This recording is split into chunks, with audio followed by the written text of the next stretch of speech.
और वो संगठन किस लिए बनी है? वो संगठन जब इजराइल उन पर जुल्म ज़्यादती करना शुरू किए। दोस्तों, मेरे साथ पूर्णिया ज़िला के एमआईएम पार्टी के प्रवक्ता आदिल साहब मौजूद हैं और फ़िलिस्तीन, हमास और इसराइल के बीच में जो जंग जारी है, युद्ध जारी है, उसको लेकर कुछ गुफ्तगू करेंगे और जानेंगे कि आखिर ये मामला लगभग 8 दिन से ये युद्ध चल रहा है। आप इस मामले को लेकर के क्या कहना चाहेंगे? और कुछ लोग फ़िलिस्तीनियों के साथ हैं तो कुछ लोग इजराइल के साथ हैं, इसको भी जानेंगे। सबसे पहले आप जंग रुकनी चाहिए, युद्ध रुकना चाहिए या नहीं? बिल्कुल, युद्ध जो है वो मसले का हल नहीं होता है। युद्ध जो है वो रुकना चाहिए, लड़ाई रुकनी चाहिए, लेकिन इंसाफ भी होना चाहिए। जो फ़िलिस्तीनियों के साथ जो नाइंसाफ़ी हो रही है उनका इंसाफ भी होना चाहिए। और इजराइल को जो है जो फ़िलिस्तीन की ज़मीन है उनको कब्ज़ा छोड़ना। किस तरीके से हमास को मैं आतंकी संगठन मानूं, मैं नहीं मानता।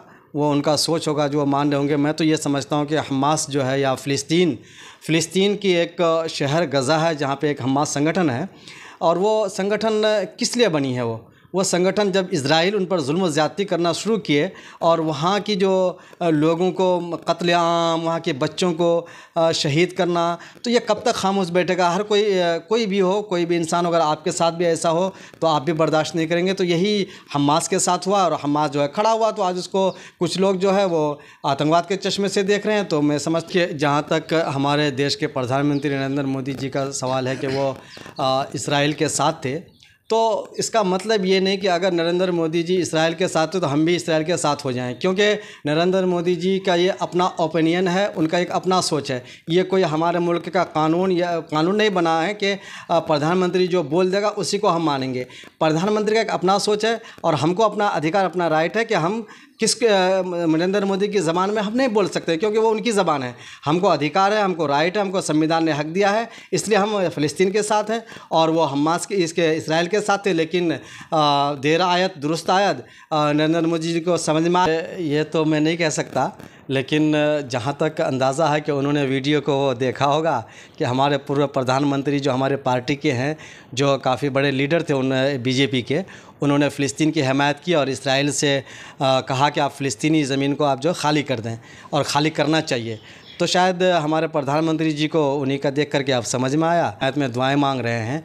लेकिन एक बात तो साफ सुन ले वो लोग कि हम मुसलमान पूरी दुनिया में कहीं भी अगर खून खराबा होता है, कहीं भी अगर दंगे फसाद होते हैं, तो हम अमन शांति की दुआ करते हैं और हम अल्लाह से गिड़गिड़ा कर अल्लाह से ये दुआ करते हैं कि वहाँ पर अमन शांति कायम हो। लेकिन कुछ लोगों को ये नहीं ये बात चुभती है कि मुसलमान जो है ये मुसलमान की हिमायत कर रहे हैं।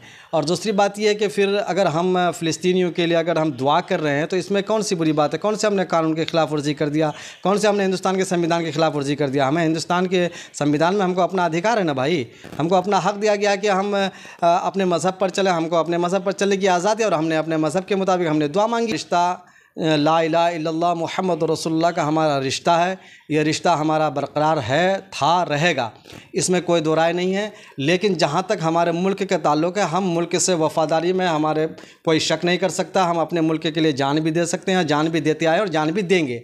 लेकिन जहाँ तक सवाल है हमारे अपना राइट का, हम अपना राइट क्यों नहीं इस्तेमाल करें? ये हमारे हिंदुस्तान के संविधान की यही तो खूबसूरती है हमारे हिंदुस्तान की। जब हमारे मुल्क की बारी आएगी, जब हमारे मुल्क में कोई अगर आँख दिखाने की कोशिश करेगा तो हम उसके आँख निकालने का भी काम करेंगे। लेकिन हमको अपने मुल्क में रह करके, अगर हम फ़िलिस्तीन हो चाहे दुनिया के किसी भी मुल्क के कोई भी जगह में अगर हमारे मुसलमान भाई या किसी भी ऊपर जुल्म हो, तो हम उसके हिमायत, बिल्कुल हमको अधिकार है हम उसके हिमायत